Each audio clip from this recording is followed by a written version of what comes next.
Enlightenment is the process of thinking for yourself, for using your intellect to decide what to believe and how to act.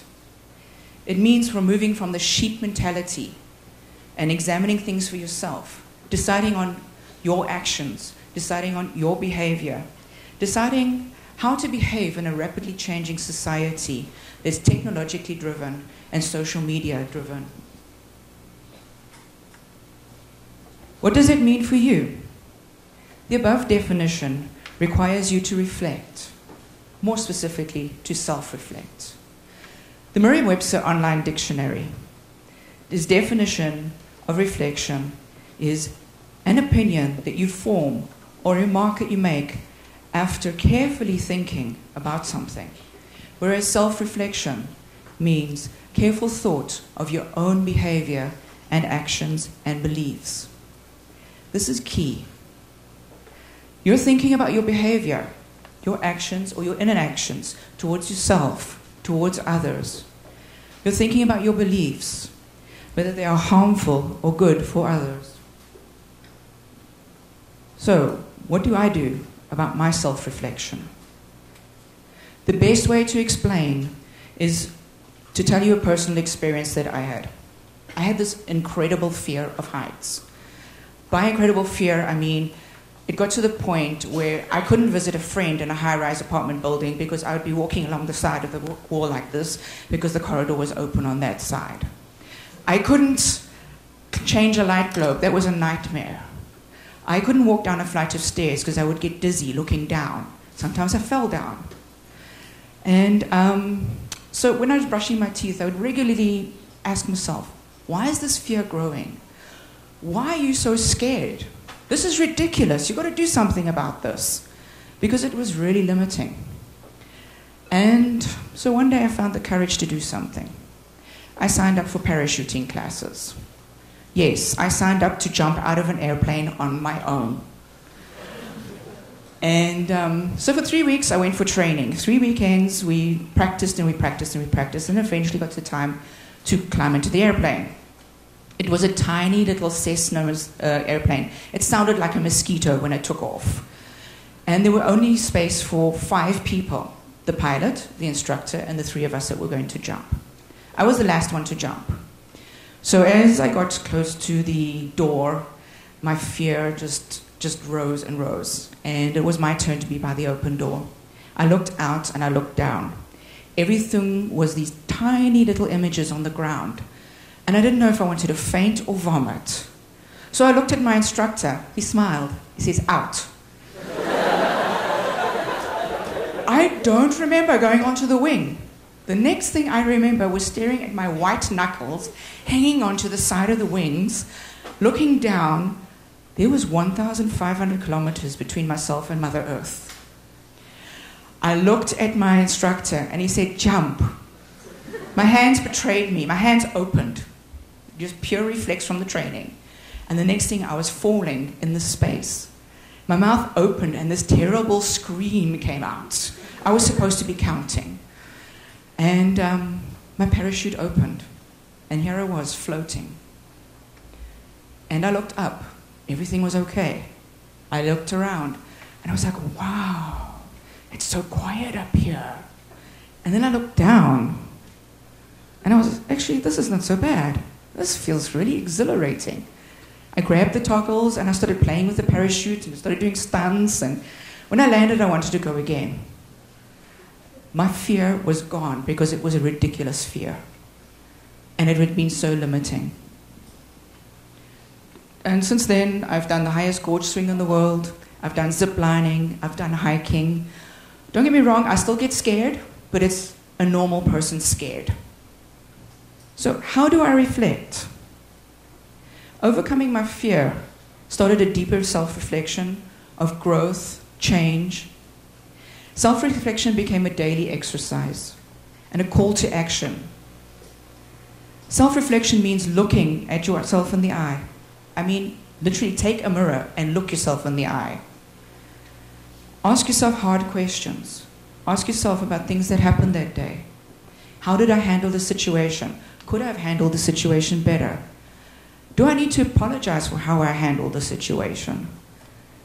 Should I have done something better? Could I have been better? You get the idea. Self-reflection should be a habit, something you do every day. Always think about the actions you need to take to improve once you have reflected. So what is the point of self-reflection? Self-reflection helps you to assess who you are and to understand yourself better. Honest self-reflection, not easy. Looking yourself in the eyes and asking hard questions, not easy. Making changes, even more difficult. You need to find those changes to be able to mature, to break habits that are easy and comfortable. Changes are uncomfortable. For example, when I finished school, I decided to be a chartered accountant. So I started my internship with KPMG, one of the big accounting companies. I was going to make lots of money, never worry about money, it's going to be oodles or boodle. And 2 years into my internship, I didn't like going to work. I felt unfulfilled. So I started asking questions. Why do you feel like this? Is it my environment that's making me feel like this? Is it me that feels like this? So at the tender age of 21, I went back to university for 4 years to study to be a teacher. One of the best career moves I ever made. I have never looked back. As you understand yourself better through self-reflection, you find yourself making changes, challenging yourself to do better, to be better. Some reflections might result in you being a better son, a better daughter, a better student, a better friend, a better defender of the helpless. Self-reflection grounds you. It matures your reasoning and understanding because it requires changes. As this happens, you start having a better relationship with yourself. You start to like yourself a bit more. You start to do things that make you a happier person. You start to think clearly on your day-to-day interactions as they are happening. You start to think clearly on situations as they are happening because reflection has become a habit. So you reflect almost immediately. I had one of those moments when I turned 40. I reached one of my dreams. I became a principal. One of the youngest principals in a chain of colleges in South Africa. I got the smallest college. It only had around 250 students. And one of my jobs, besides being principal, was to grow the college and to also collect all the outstanding fees. And so the team that I inherited and myself got together and we talked about the problems, we discussed the problems. And my style of management is more humanitarian. So people came up with ideas and I'm like, great idea, you're in charge of the project. And so everybody bought into solving problems in the college. And within 10 months, we grew 110%. So we had over 500 students in 10 months, to the point where I had to rearrange and restructure the internal organization and classrooms of the college. The unpaid fees suddenly were down to like 5% of unpaid fees. And those were people who were struggling, and we'd made arrangements for them to pay off their debts. I had a director, brilliant, brilliant woman, knew the education system, understood educational theories. I have the utmost respect for her. But she was a autocratic manager. So you've got a humanitarian and an autocrat. My autocratic manager said I needed to manage my staff the same way. I needed to be autocratic. And it made me really unhappy to have this kind of pressure. And I reflected on it. And eventually I picked up the phone, I phoned her and asked for a meeting. And we sat down and discussed our differences in management. She was insistent that I still be an autocratic manager. So I resigned. A couple of months later, this is where the 2000 NT and the 2 suitcases happened. I ended up in Taiwan. In this day of digital technology, many people stop reflecting.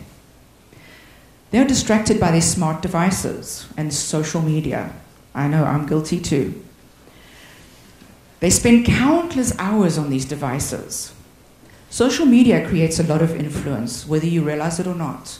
It influences your self-perception. It influences your self-image. It influences how you perceive the world, how you perceive other people. You need to reflect on your use of digital media and make the necessary changes. By this, I mean you ask questions like, do I spend too much time on my social media? Answer honestly. Is this influence a positive influence? Is it a negative influence? How much is it interfering in my life? Does it make me depressed? Does it interfere with my self-image? Is it interfering with my relationship with other people? Are there more constructive things that I can do with my time? Your self-reflection is dependent on your use of social media. The decision to change is yours, and yours alone. But making the change does not have to be done alone. Part of self-reflection is realizing that maybe you need help to make the changes. And that help might be in the form of some professional help. The help might be in the form of asking a trusted friend to be your sounding board. That help might be asking a friend to help you stay motivated in your path of change and to push you back on the path when you start falling off. So, when you go home, look at yourself in the mirror. Look at yourself in your eyes. Don't look at your features like, oh, my nose is too small and my mouth is too big and oh, my ears stick out too far. I actually want you to look in your eyes. It's weird. It's uncomfortable looking yourself in your eyes. Then start asking yourself questions. Start with something, I don't know.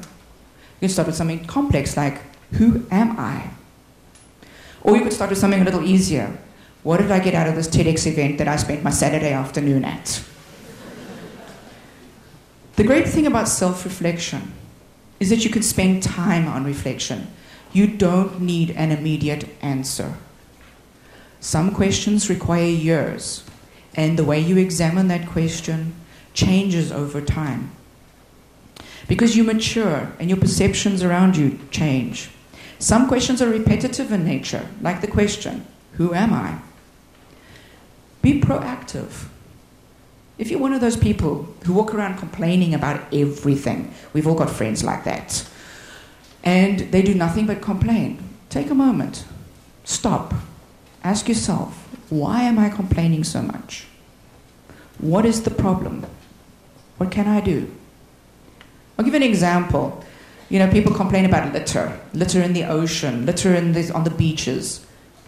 And are you one of those people that complain about litter as you're stepping over an empty cola bottle and carry on walking and say, oh, somebody needs to do something about all this litter? Why not you? Why don't you make the change? Self-reflection covers many areas of your life. It is your reflective change that promotes growth and maturity in yourself. It creates a strong relationship with yourself and a love for yourself. It is the beginning of a journey to enlightenment. Thank you.